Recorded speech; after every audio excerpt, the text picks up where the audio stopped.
स्वागत है एक बार फिर से नॉलेज वर्ल्ड की एक और नई वीडियो में। इस वीडियो में हम शिव की एक और रोचक कहानी के बारे में बात करेंगे। तो चलिए वीडियो शुरू करते हैं, लेकिन वीडियो शुरू करने से पहले वीडियो को लाइक और सब्सक्राइब जरूर कीजिएगा, ताकि जब भी इस चैनल पर नई वीडियो आए आप तक सबसे पहले पहुंचे। नगर में भगवान शिव का एक भव्य मंदिर था, जहां हर वर्ष दूर दूर से भक्तजन शिव जी के दर्शन के लिए आते रहते थे। श्रावण का महीना था, दूर दूर से कांवड़िए कांवड़ लेकर भगवान शिव को जलाभिषेक करने आए हुए थे। मंदिर का परिसर भक्तों की भीड़ से भरा हुआ था। तभी अचानक आकाश में बिजलियां हुई और सोने का एक थाल उतरा। उसी के साथ एक भविष्यवाणी हुई कि जो कोई भगवान शंकर का सच्चा भक्त और प्रेमी होगा उसी को ये थाल मिलेगा। मंदिर के परिसर में उपस्थित सभी लोगों ने ये भविष्यवाणी सुनी। धीरे धीरे सभी इकट्ठे हो गए। जो लोग मंदिर की व्यवस्था देखते थे उन्हें तो पूरा विश्वास था कि यह थाल हमें मिलेगा, इसलिए वे सबसे आगे जाकर खड़े हो गए। सबसे पहले एक पंडित जी आए और बोले, देखिए, मैं प्रतिदिन महादेव का अभिषेक करता हूँ, अतः मैं ही भोलेनाथ का सबसे निकटवर्ती प्रेमी और भक्त हूँ, इसलिए थाल मुझे मिलना चाहिए। इतना कहकर पंडित जी ने थाल उठाया। जैसे ही पंडित जी ने थाल उठाया, थाल पीतल का हो गया। ये देखकर पंडित जी बड़े लज्जित हुए। उन्होंने थाल यथास्थान पर रखा और वहां से निकल गए। इसी प्रकार वहां उपस्थित सभी पंडितों ने खुद को आजमाया, लेकिन शायद उनमें से कोई भी सच्चा भक्त नहीं था। उन्हें भी थाल यथास्थान पर रखकर चले जाना पड़ा। इसके बाद उस नगर के राजा का आगमन हुआ। राजा साहब आगे आए और बोले, मैंने महादेव के मंदिर में बड़ी भारी दान दक्षिणा दी है, इसलिए ये थाल मुझे मिलना चाहिए। इतना कहकर राजा साहब आगे बढ़े और थाल उठाया। जैसे ही राजा ने थाल उठाया, थाल तांबे का हो गया। ये देखकर महाराज भी लज्जित हुए और थाल यथास्थान रखकर एक तरफ खड़े हो गए।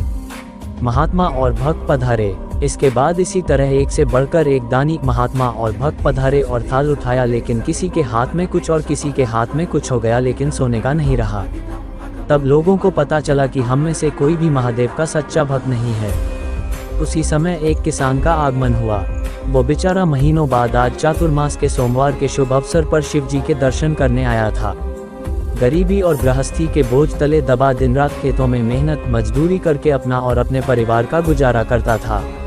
अभी रास्ते में आ ही रहा था कि कोई भिखारी मिल गया और कुछ खाने को मांगने लगा। इस किसान को दया आ गई। अपने खाने के लिए जो खाना लाया था वो उसने उस भिखारी को दे दिया। थाल के बारे में इसने भी सुना था, लेकिन इसने उस ओर कोई ध्यान ही नहीं दिया। सीधा मंदिर में गया और महादेव का पूजन करके बाहर आ गया।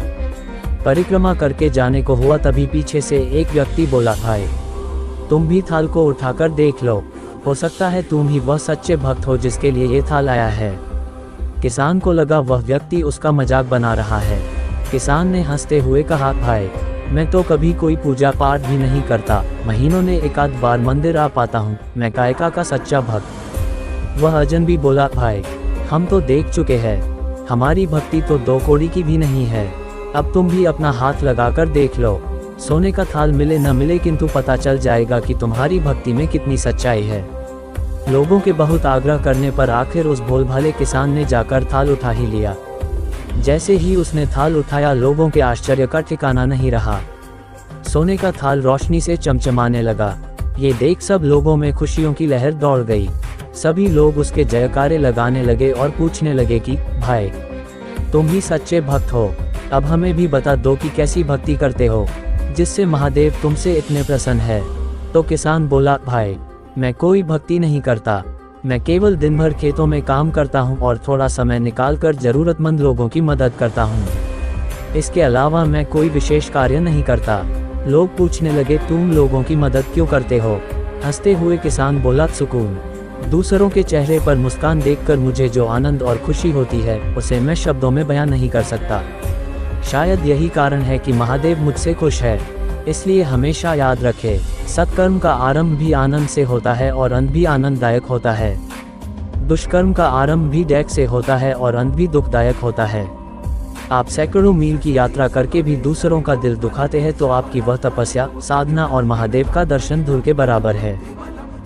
इसी तरह शिव से जुड़ी कहानियाँ सुनने के लिए चैनल को लाइक और सब्सक्राइब कीजिए, ताकि आगे भी आपको ऐसी वीडियो मिलती रहे। धन्यवाद।